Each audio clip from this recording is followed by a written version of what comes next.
All right, so today is day 11. We are nearing the half line of the 30-day challenge. And for today, after watching the Alex Karp interview, who's the co-founder of Palantir, I was thinking whether certain types of people actually talk in frameworks or ideologies that we are simply not taught. And why do I say this? Because if you watch interviews or any talks by billionaires. Millionaires, billionaires, it doesn't really matter, right? People we perceive as accomplished, they seem to talk about ideologies, certain ideals, certain philosophies, certain books, right? Because if you now search for Elon Musk's favorite books or Peter Thiel's favorite books, because I've read almost all of them, so I know what he kind of recommends to read, you will find certain authors you've never heard of. Ayn Rand, for instance. Why does he mention Ayn Rand? And the thing is, with these niche offers that you will see, because sometimes you get the impression that, oh, they're just reading bestseller books and they're reading a lot of them so they can stay sharp. Not necessarily. They are choosing certain niche topics and extract certain ideologies and values they can use for their own projects. Because all billionaires or all accomplished people, they do have one goal.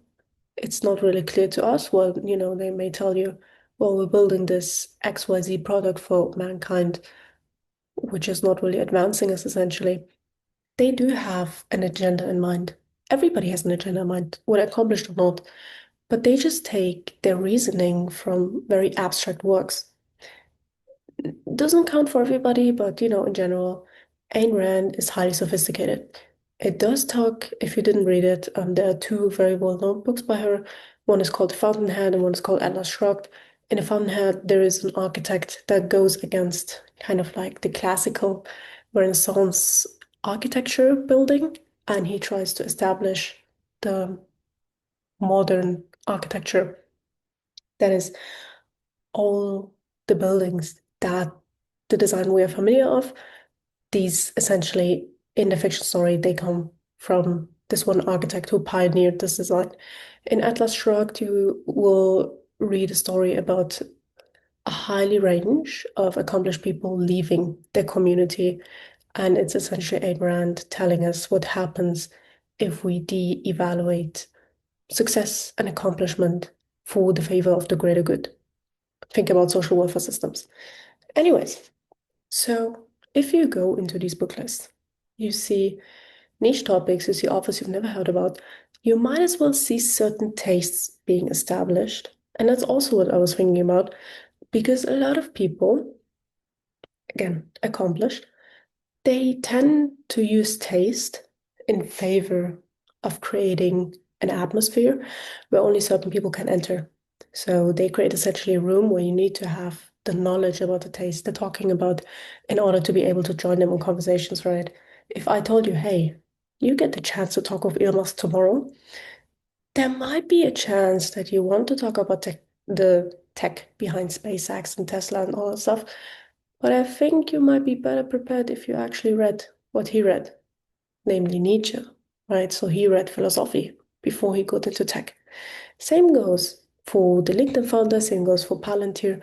Because if you look at Palantir today, their job posting, which I recently looked at, they have a fellowship. And the fellowship is kind of designed like an Ivy League admission. So they'll grade your essays, they grade your high school grades, your extracurriculars, all that stuff. So if you're familiar with the American college system, then you know how Palantir works.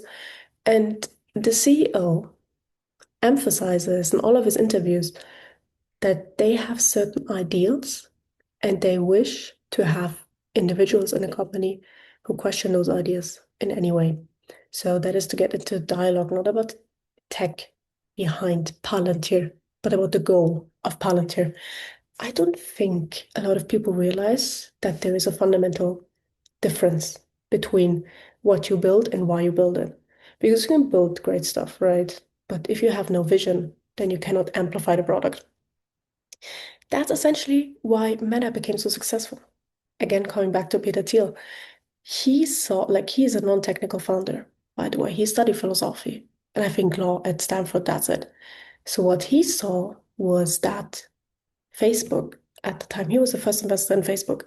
Facebook had the ability to create a mimetic desire. Mimetic desire is a framework established by the French philosopher René Girard. And what it tells essentially is that we mimic each other. We have a desire for the desires of others in our community.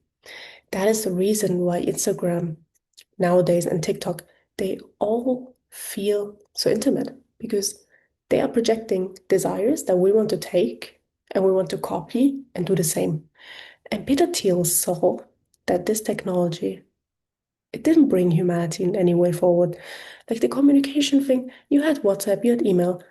Instagram is not the thing, but you were able to make billions out of this framework that wasn't even established in a biological realm, it was established from a philosopher who was also non-technical, who also did not do biology anyways, but he understood how individuals work.